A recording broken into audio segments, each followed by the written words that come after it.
todo el cálculo. Bueno, entonces, si recuerdan, la transformada de Fourier lo que hacía era representar las señales en términos de senos y de cosenos. Coseno de X, coseno de 2X, coseno de 3X, coseno de 4X, de 5, de 6, bla, bla, bla. ¿Cierto? Sí, profe. Y se hacía la suma porque todas esas funciones coseno y esas funciones seno, todas eran ortogonales. ¿Sí? Y como eran ortogonales, bueno, pues su espectro o su frecuencia o su integral, pues siempre iba a dar cero y nunca iban a estar interrumpiendo una señal con otra. ¿Sí? A lo mejor estos, digo, como no llevan tantas comunicaciones, a lo mejor está un poco enredado, ¿no? Pero hagan de cuenta que ustedes modulan, ¿sí? Una señal de un coseno de X, ¿sí? Una señal de voz, ¿sí? A la siguiente la modulan por una señal coseno de 2X, ¿sí? Y el espaciamiento de frecuencia es muy corto, es muy estrecho, ¿sí? No es tan separado como está aquí, ¿sí? Solamente que ahora, les digo, conforme fue avanzando la tecnología, ya se puede hacer esa multiplicación entre frecuencias muy cercanas por el hecho de que en el receptor es mucho más, se puede programar de manera más nítida las frecuencias que uno desea detectar. Entonces yo puedo utilizar coseno de 2pi, coseno de 3pi, coseno de 4pi, de 5, de 6, de 7, y cada una de ellas utilizarla como un aportador. ¿Sí? Y en conjunto, todas ellas agarro las junto y las multiplico por otra y ya transmito esa señal.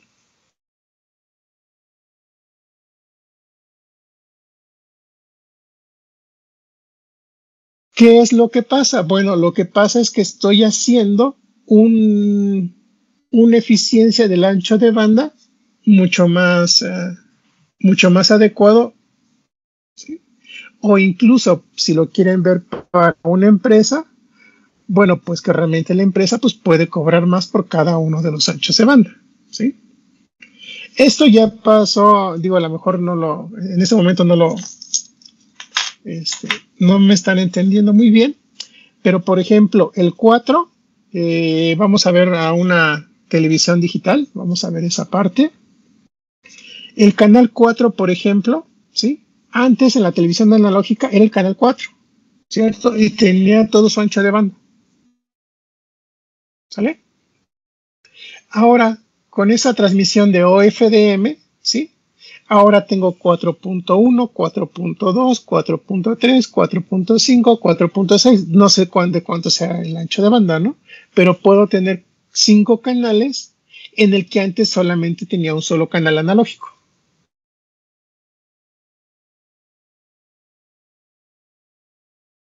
Sí, y esto sí lo pueden ver ustedes muy claro, porque pues tienen le ponen ahí en su televisión. Bueno, espero que sí todos tengan más o menos la televisión digital, ¿sí? Los canales ya digitales y les ponen 4.1 o 2.1, 2.3 y así, ¿no?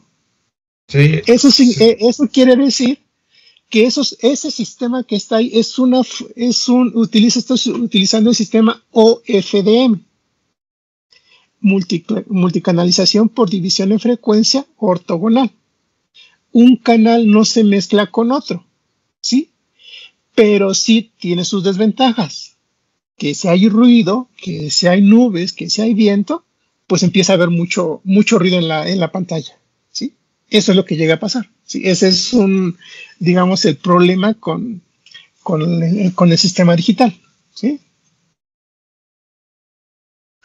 Perdón, creo que alguien quería decir algo.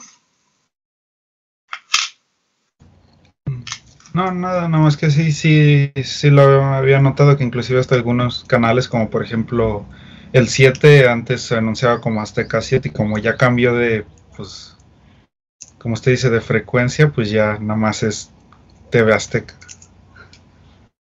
Ok.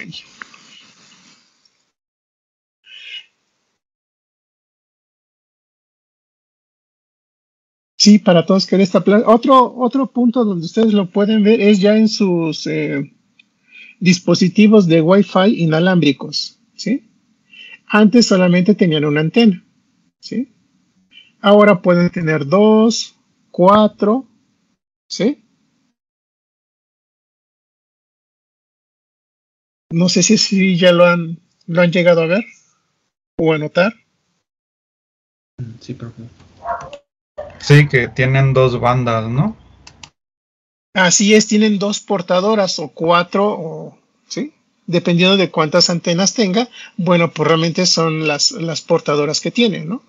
Y están utilizando la misma banda, ¿sí? Solamente que por un canal están transmitiendo cada una de las cosas en sí, ¿sí? Entonces, todo eso que ustedes no lo ven, digo, pero la tecnología o la información pues está distribuida de esa manera, ¿sí? Están haciendo una multicanalización por división en frecuencia, ¿sí? De manera ortogonal, ¿sí? Utilizando función senos o cosenos, ¿sí? Ustedes modulan cada una de las cosas que vamos a ver, lo modulan para cada señal y cada una de ellas agarra una portadora, ¿sí? Y transmite sobre esa pues diferente información. Es decir, estoy manteniendo sobre el mismo canal de comunicación cuatro comunicaciones diferentes, ¿sí? Y cada una con un protocolo, pues así que el mismo para los cuatro canales. Y no le tengo que pagar a la persona o a la empresa, pues algo más, ¿no? Bueno, aunque en algunos países, ¿no? Aquí, pues en México, pues ahora sí que el gobierno se aplica eso de que el que no tranza no avanza, entonces ya se dio cuenta de eso y pues venga, ¿no? Venga a nuestro reino que yo te voy a cobrar por cada canal, ¿sí? Te asigno una frecuencia, pero te voy a cobrar por toda esa frecuencia. Y pues bueno, pues ya de ahí ya empiezan a ver las consideraciones con lo demás, ¿no? Carlos Slim, por ejemplo, se hizo rico porque él, sin avisarle a la Secretaría de Comunicaciones y Transportes, utilizó utilizó esta tecnología FDM en sus señales inalámbricas y en sus centrales telefónicas estaba utilizando TDM, ¿sí? Haciéndonos creer a los usuarios que el canal de comunicación lo teníamos siempre conectado, ¿no? Ahora sí que el canal de comunicación era siempre de nosotros y no era cierto, ¿sí? Inicialmente en la telefonía sí era así, ¿no? Ustedes descolgaban, marcaban un número y el canal de comunicación de extremo a extremo estaba fijo para esas dos personas o esos dos dispositivos que se estaban comunicando. Colgaban y se liberaba ahora sí que toda la cadena de comunicación, ¿no? Carlos Slim pues dijo, pues no, como que aquí hay un buen negocio, cambió todos sus dispositivos y utilizó la misma cantidad de información y entonces en el ancho de banda que antes transmitía un canal de voz, ahora empezó a transmitir 128 canales de voz, ¿sí? Y eso, pues obviamente que a la larga ustedes, si por el mismo tiempo estaban transmitiendo uno y ahora están transmitiendo 128, pues su ganancia pues se les va bastante, o sea, pues les queda suficiente ganancia, ¿no?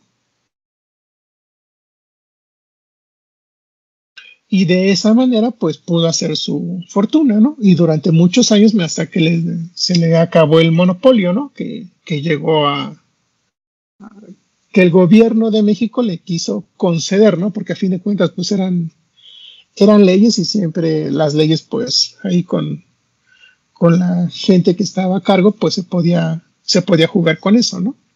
Entonces, de esa manera, pues pueden,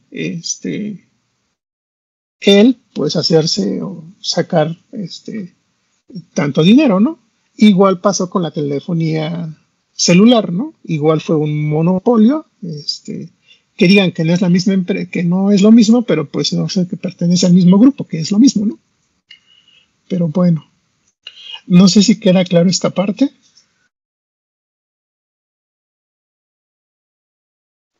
Es por eso que, por ejemplo, en los sismos no entran las llamadas porque está ocupada la línea. No, ese es otro fenómeno. Todas las telecomunicaciones, llámese televisión, todo el sistema de telecomunicaciones que ustedes desean diseñar o fabricar, lo diseñan bajo cierta premisa, ¿sí? El ancho de banda no es infinito, por lo tanto, como no es infinito, puede atender tantas llamadas simultáneas, ¿sí? Por muy grande que sea la estación, el sistema es finito. En el caso cuando ocurren los sismos, que ya en el 85 pues realmente sí pasó que todo estaba centralizado en la Ciudad de México, después de eso ya empezaron a sacar todas las centrales otras centrales, unas en el DF, otras en Cuernavaca y así en los lugares de alrededor, para estar soportando las comunicaciones en caso de sismo. Entonces, cuando sucede un sismo, en ese instante, después de que sucede, ustedes pueden llamar por teléfono, ¿sí?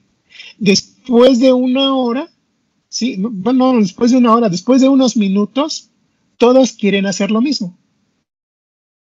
Y entonces, cuando le pasa eso al sistema, que le empiezan a llegar muchas comunicaciones, el sistema se vuelve, por decirlo así, se vuelve loco y dice, ay, pues yo ya no sé qué hacer y ya mejor ya no hago nada, ¿sí? Y se traba, es cuando ustedes lo llegan a bloquear. No solamente con la telefonía, sino también con las páginas web, ¿sí? Cuando empiezan a hacer un ataque o empiezan muchos alguna cosa que empieza a ser tendencia en eso de las redes sociales, pues muchos quieren ir a ver la fuente, ¿sí? O algunos quieren ir a ver la fuente, ¿no? Si son muchos, pues saturan el servidor y se cae el servidor, ¿sí?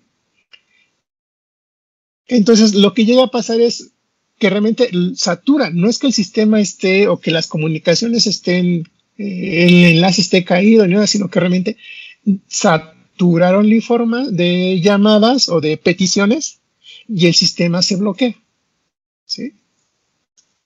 Pero es lo que llega a pasar. Están diseñados, o sea,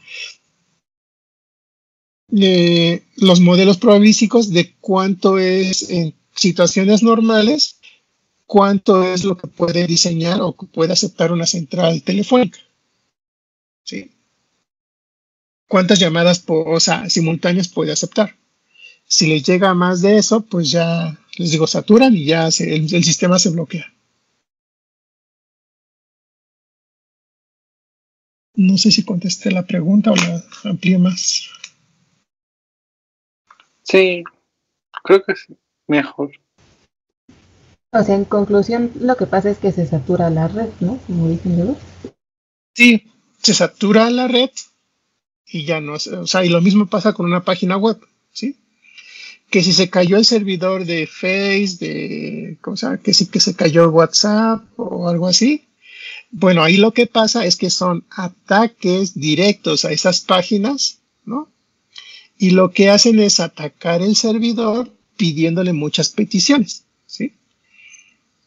Unos ataques realmente es lo que hacen, ¿no? Atacar y pedir información, ¿no?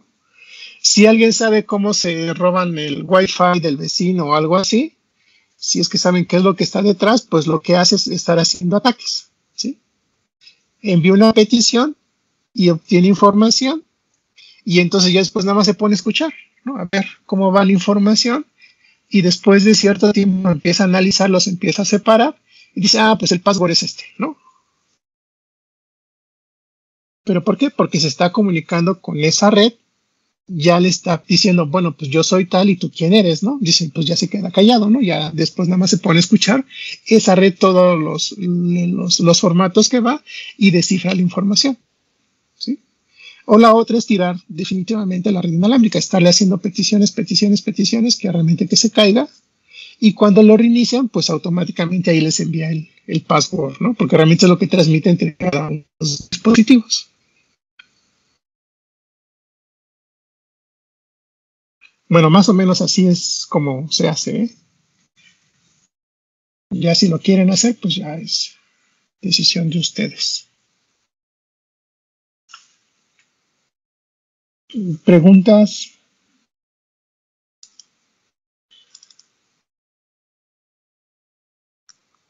No, profe. No me piqué, ahora déjeme pasar lista.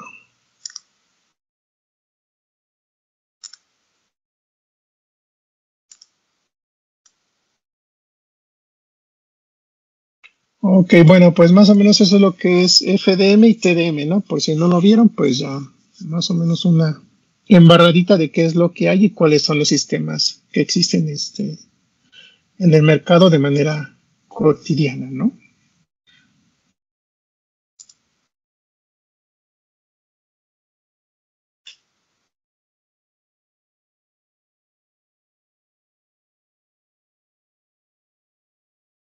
Bueno, ahora vamos a continuar con nuestro curso. ¿En qué nos quedamos? En la voz, ¿no? Una frecuencia de muestreo. No sé si tienen dudas al respecto. Que teníamos una frecuencia de muestreo de 6 kHz, 10 bits de resolución o de cuantización. Y eso nos daba que tendríamos 160.000 bits por segundo. ¿Sí?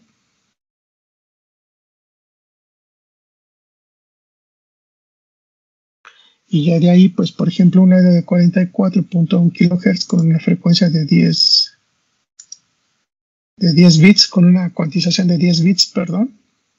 Entonces tendríamos 441.000 bits por segundo, ¿no?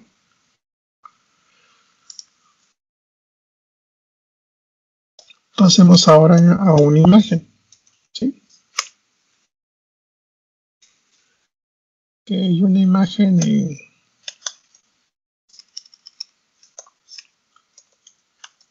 escala de grises. En escala de gris, que normalmente tiene 8 bits de cuantización, ¿sí? Por píxel. ¿Entiende lo que es un píxel?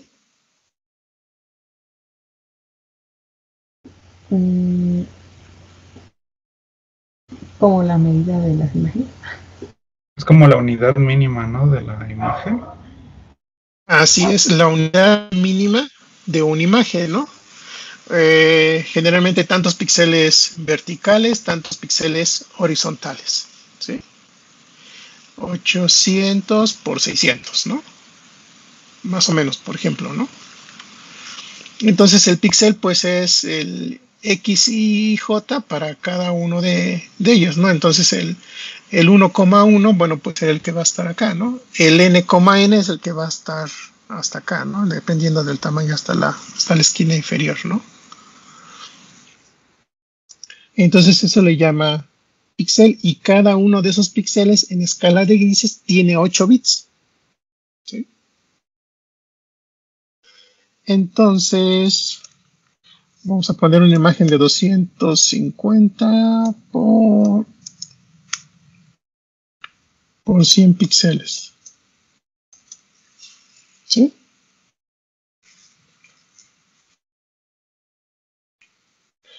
Pues esto nos da 250.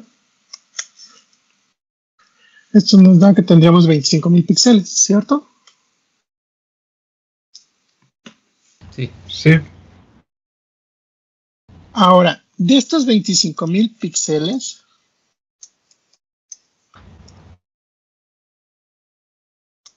cada uno con 8 bits, ¿sí? Entonces, en total, tenemos 25K. ¿Todos entienden este término de K? 25 por 10 a la 3. Sí, profe. Por 8. Sí, profe. bits, ¿sí? Y esto les da a 200,000. 200K bits, ¿sí? 200,000 bits para poder transmitir una imagen en escala de grises de 250 por 100.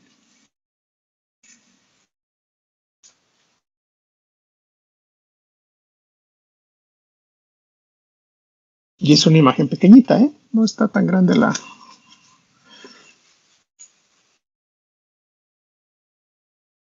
Pues sí, es muy pequeña a comparación de lo que ahora se usan. Ahora, ¿cuántos cuadros por segundo para transmitir video creen que sea suficiente? Pues entre 25 a 60, ¿no? Para que medio se vea fluido.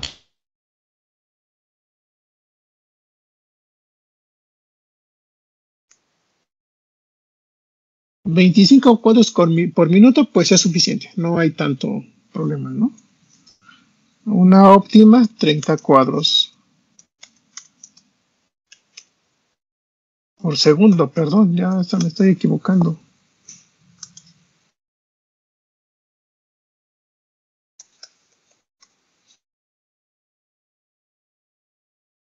¿25 cuadros por segundo a 30 cuadros por segundo realmente es lo deseable o es lo estándar? ¿Sí?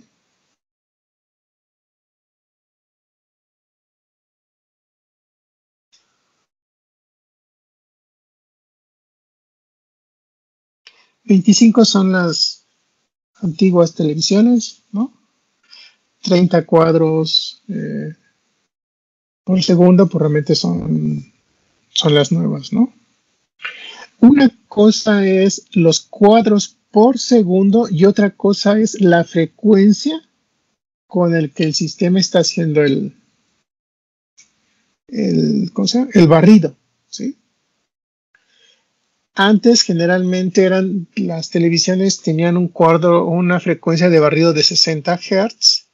Ahora me parece que debe estar entre 120, las estándares, y ya las más modernas deben de estar en 240 Hz. ¿Sí? Es decir, cada cuándo van a checar un píxel para hacer una actualización del valor de ese color o de ese píxel. ¿Sí? Y 250 para aquellos jugadores que les gustan los videojuegos en realidad aumentada, entonces sí necesitan ese tipo de frecuencia, ¿no? De 240 Hz de barrido. Pero bueno, entonces quedémonos con, por ejemplo, para nuestro ejemplo, en 25 cuadros por segundo. ¿Sí? 25 por 200K. ¿Sí? Esto equivale a ¿cuánto?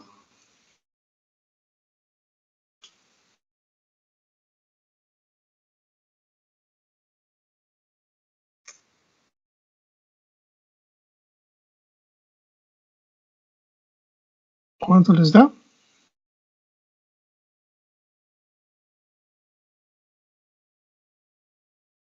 A 5 millones. 5 megabits por segundo. ¿Sí?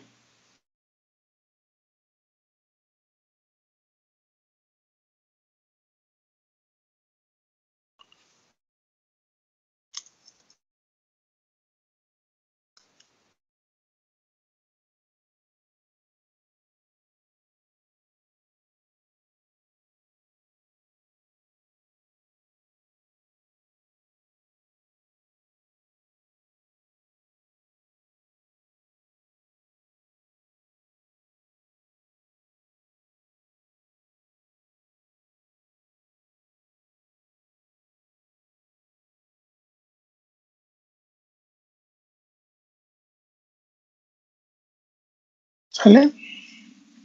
5 megabits por segundo ¿sí?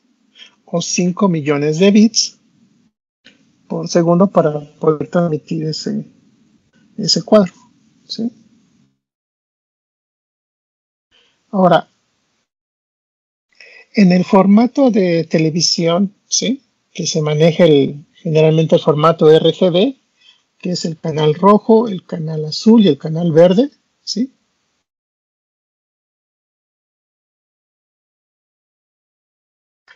Cada uno de esos canales, el rojo, el verde y el azul, están cuantizados por 8 bits, ¿sí?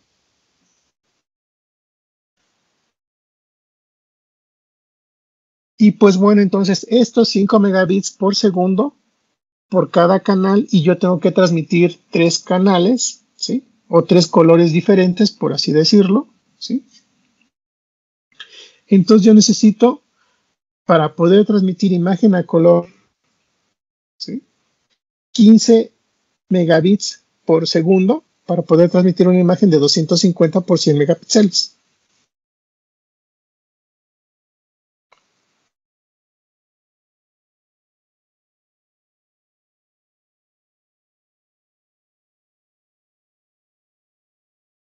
Sí, se ve la cantidad de información que se genera o que tiene cada una de las cosas que estamos tratando. Ya me dio flojera.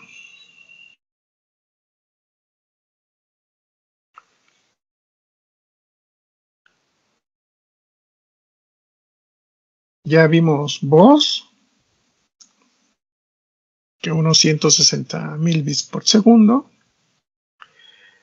Vimos una imagen, ¿sí? De 200 kilobits, por ejemplo, para una imagen de tamaño de 250 por 100, ¿sí?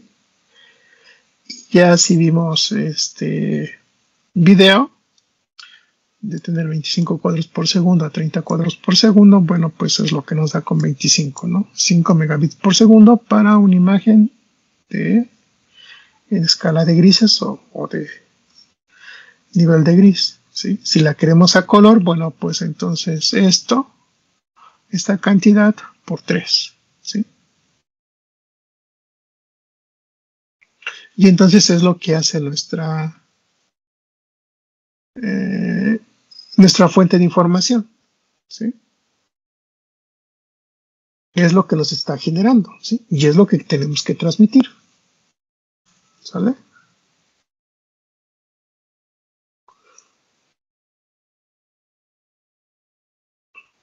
Preguntas.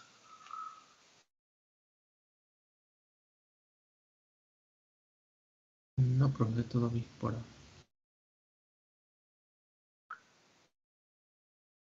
Ok, pues eso es con respecto a nuestra fuente de información, ¿sí? Voz, video, imagen, texto, pues ya es un poco más factible. Lo vamos a ver un poco más adelante cómo podemos ir haciendo la parte del texto. Y de datos, temperatura o presión, pues que lo podríamos tratar como voz, ¿sí? Dependiendo de la frecuencia de muestreo, pues va a ser la cantidad, ¿no? Pero la podríamos tratar como una señal de voz con diferente frecuencia y amplitud, ¿sí? Ahora pasaremos a explicar un poco lo que es el codificador de fuente, ¿sí? El codificador de fuente, su función principal o primordial es analizar, ¿sí? la estadística del mensaje que nosotros queremos transmitir o de lo que queremos nosotros estar transmitiendo, ¿sí? Hace una relación estadística para saber cómo puede optimizar de mejor manera y poder enviar la información de una manera más eficiente, ¿sí? Que es lo que pues empezaremos a ver, yo creo que la próxima semana, ¿sí? Primero, pues vamos a analizar de manera estadística, ¿no? La fuente de información. Ya que obtengamos esos parámetros estadísticos, ahora sí podemos hacer una codificación.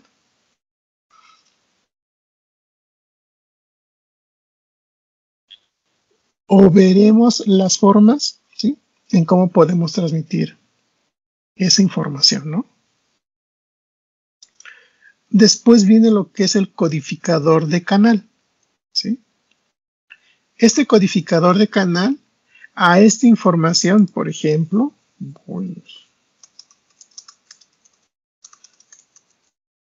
ese 2 no debe de estar ahí, pero supongamos que esta es la cantidad de información que nos está generando nuestra fuente de información, ¿no? Ya codificada y demás, ¿no?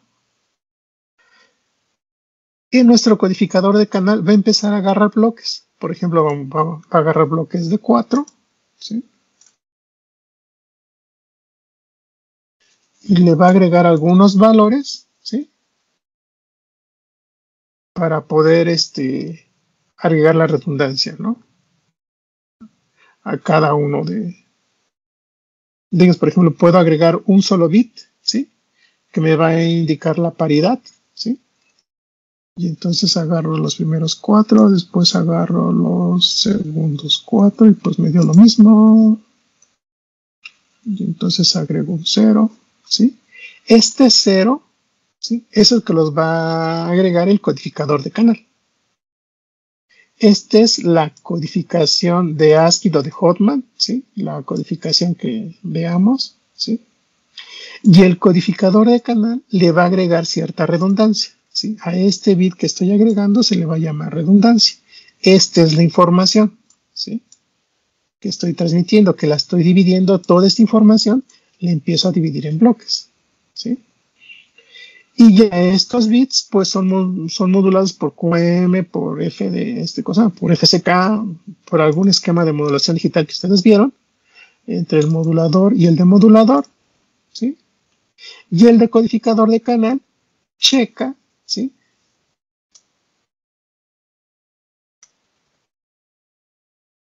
que la información llegue correcta, ¿sí? Y yo dije que voy a transmitir, o está configurado para que sea recibe en pares, y aquí, ¿sí?, está recibiendo un impar, ¿sí? Eso quiere decir que este sistema o esta palabra que llegó tiene un error. Y por lo tanto lo que hace es o la desecha o corrige ese error, ¿sí? Con un bit no es posible, entonces va a ser necesario poder agregar más bits para poder saber en dónde está el error, ¿sí? Por ejemplo, aquí puedo agregar que sea 1, los impares, y que sea 1 los pares, ¿no? Este con este y este, ¿no? Entonces aquí le va a llegar 1, ¿sí? Hay un bit erróneo, que es este, ¿sí? Entonces este dice, a ver, ¿cómo está el asunto? Este y este si me dan, este y este no me dan, entonces o aquí está un 1 o aquí está un 1, ¿no? Dependiendo de la distancia que tenga con respecto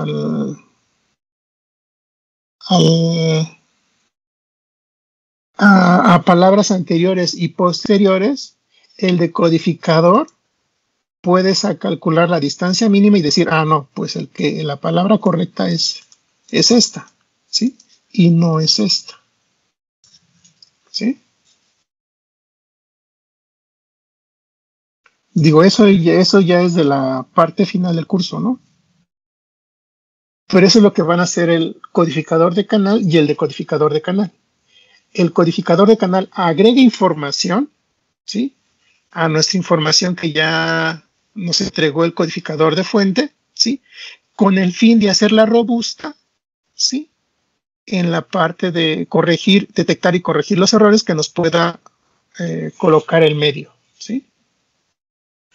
Y pues bueno, entonces acá en el codificador de fuente pues ya nos empiezan a llegar 0, 1, ¿sí? Y ya empieza a hacer la decodificación, hace el proceso inverso, ¿sí?, que hizo el codificador de fuente. ¿Sale? De esa manera, ¿sí? Es como trabaja todo el sistema de un sistema digital, ¿sí? El codificador de fuente y el codificador de canal que no saben todavía muy bien cómo funciona, ¿no? Pero son los principios básicos que hacen, ¿no?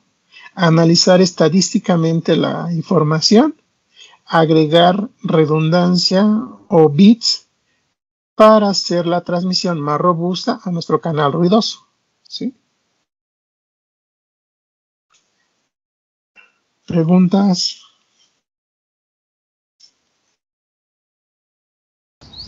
O sea que los bits que le agrega el codificador es como para salvar cada sección y ya corrija los errores.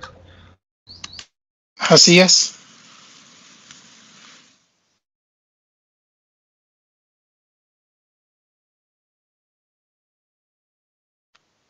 De hecho, el código ASCII utiliza solamente un bit para la paridad, 7 bits de información y un bit de paridad, ¿no? Si lo revisan, que es el código ASCII y demás, van a encontrar esa información, ¿no? Que son 7 bits para la información y un bit que es para el chequeo de paridad.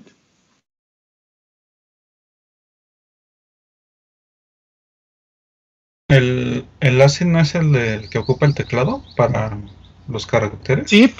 ¿O es otro? Sí. No, sí, ese es el mismo.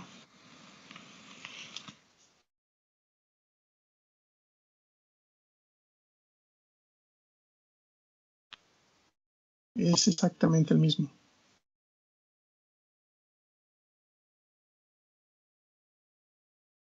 Ahora, ¿qué es hacer un análisis estadístico de la fuente de información? Bueno, pues es ver cuántas veces se repite cada uno de los posibles eventos, ¿sí? Por ejemplo, el nombre de su servidor, Enrique Escamilla Hernández Inocento, ¿sí? Bueno, supongamos que queremos transmitir este mensaje, ¿no? Y queremos hacer un análisis estadístico. Bueno, pues entonces empiezo a ver cuántas letras hay. 1, 2, 3, 4, 5. ¿No? ¿Cuántas N's hay? 1, 2, 3.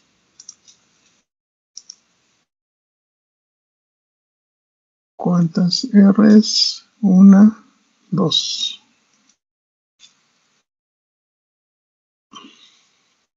¿Cuántas I? 1, 2.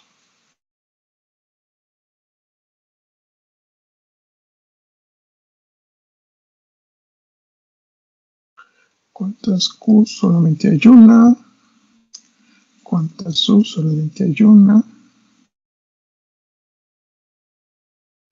¿Cuántas S? Solamente hay una.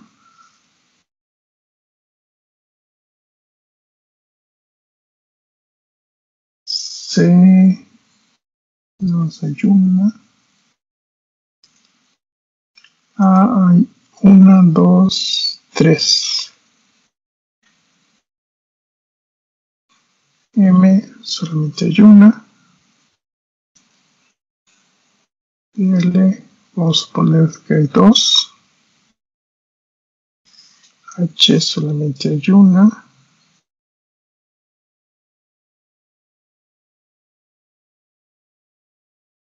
D solamente hay una. Y Z solamente hay una. ¿Sí? Y bueno, esto es estar haciendo un análisis estadístico, ¿sí? Del mensaje que yo deseo transmitir o que yo deseo enviar, ¿sí? Suponiendo que todo esto que yo tengo aquí es mi fuente de información. ¿Sí? Calculo cada veces de ocurrencia, ¿sí? De cada una de los símbolos o de los caracteres que me aparecen, ¿sí? Y de esa manera, pues realmente es hacer un análisis estadístico, ¿sí? Y pues bueno, pues yo veo que la que se repite más es la letra E, ¿sí? La que se repite menos, pues es la Z, la M y la S, ¿sí? Entonces, si yo deseo optimizar mi canal, quiere decir que esta que aparece mucho más veces, pues yo le voy a agregar menos bits, y a estas que aparecen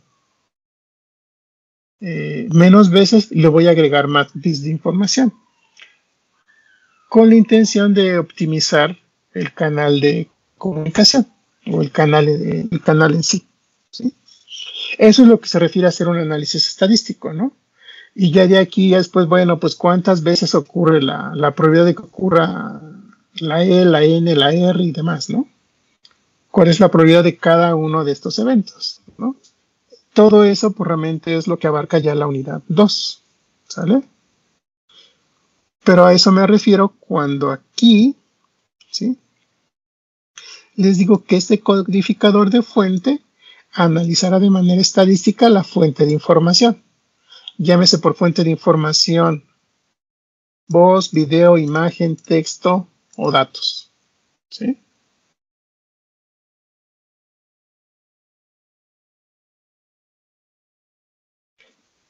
No sé si tengan preguntas.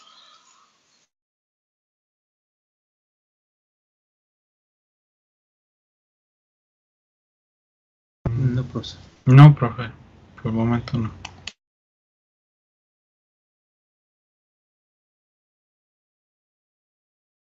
Y bueno, en este caso, pues este es un ejemplo, ¿no? Por eso les decía que yo puedo agarrar cada uno de su número de boleta o su nombre y boleta o puro nombre, ¿no? Para poder hacer un análisis estadístico de que ustedes puedan calcular todo lo que vamos a ver en el curso con cada uno de sus nombres o de algo en específico, ¿no? Aquí en clase vamos a trabajar con cosas muy clásicas para todos, ¿no? Por ejemplo, siempre lo que agarro es Instituto Politécnico Nacional, Escuela Superior de Ingeniería Mecánica y Eléctrica, Unidad Culhuacán, ¿no? Y hacemos su análisis estadístico, ¿sí? ¿Alguien de ustedes me puede decir cuál es el peor caso para esta fuente de información?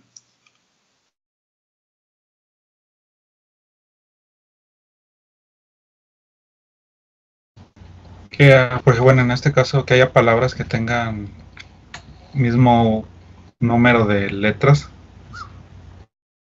Ok, que un símbolo, ¿cuántos símbolos tengo? 1, 2, 3, 1, 2, 3, 4, 5, 6, 7, 8, 9, 10, 11, 12, 13, 14, ¿no? Que esos 14 símbolos tengan la misma probabilidad de ocurrencia. Ajá, ándale eso. ¿Sí? Es que ocurran la misma que tengan la misma probabilidad de ocurrencia, quiere decir que ocurren la misma cantidad de veces cada uno, ¿sí? En un sistema de comunicación, ese va a ser el peor caso que nos podemos encontrar, ¿sí? Que nuestra fuente de información nos esté enviando valores que realmente no podemos predecir, no podemos analizar. Entonces, como no los podemos analizar, no los podemos predecir, bueno, pues entonces lo que decimos, bueno, pues el canal de comunicación o nuestra fuente de información nos está entregando cuando los eventos son igualmente probables, ¿sí? Y entonces, por ejemplo, para este caso, ¿sí? Yo tengo ¿cuántos dije? 14.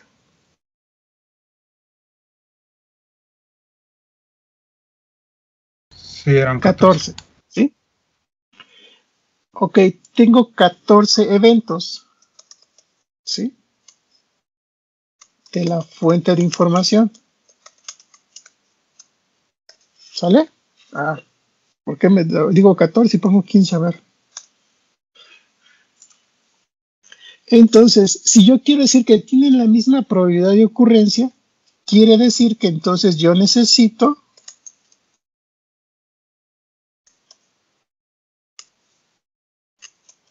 4 bits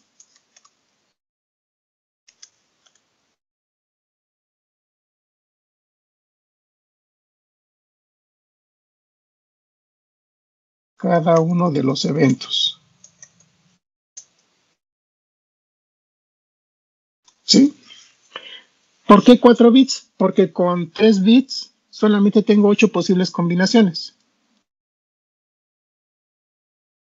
Con 4 bits tengo 16 y yo solamente necesito 14. Me sobran 2, pero pues eso ya es lo de menos, ¿no? Ya sé que yo con 4 bits ya puedo transmitir estos 14 eventos.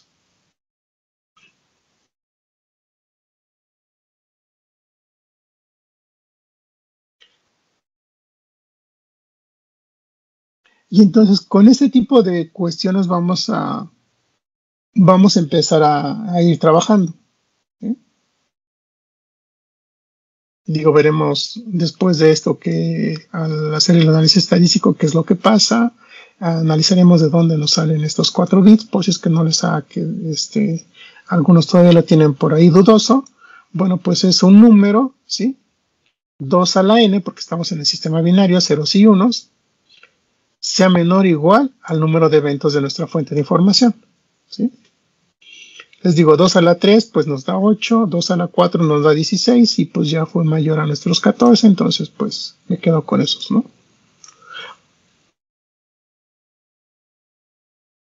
¿Sí? ¿Preguntas?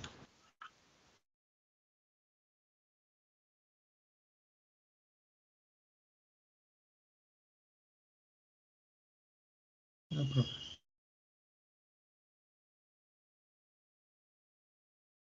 No sé si alguien tenga preguntas.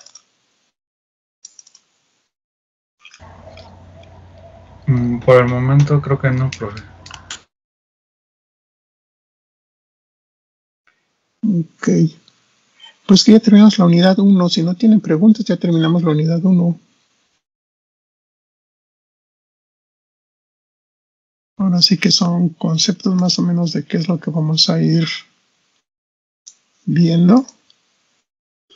Les digo, este codificador de fuente, así que lo vamos a empezar a ver hasta la unidad 3. ¿Sí?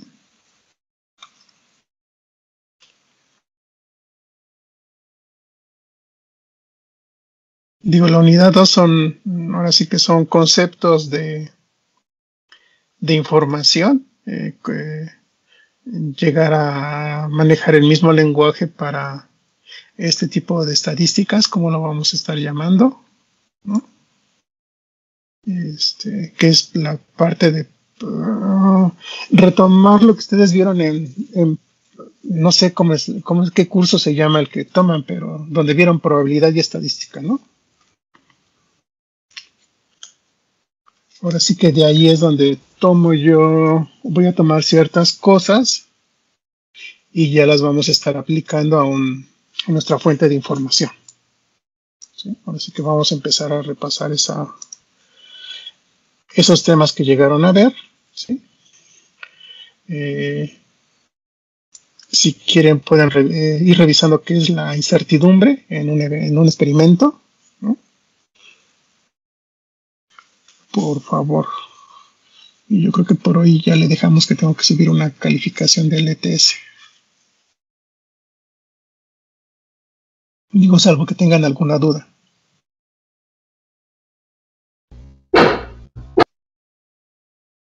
No, profe. No, creo que por el momento no. No, profe. Ok.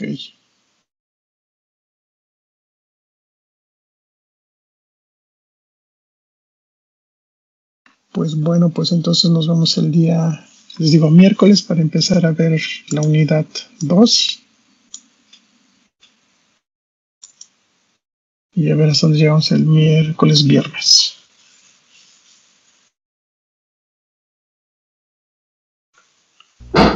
Sí, profe. Muy bien, profe. Bueno, pues que pasen una feliz tarde. Gracias, igualmente. Gracias igualmente, profe. Igualmente, profesor, hasta luego. Luego. Hasta luego, profe.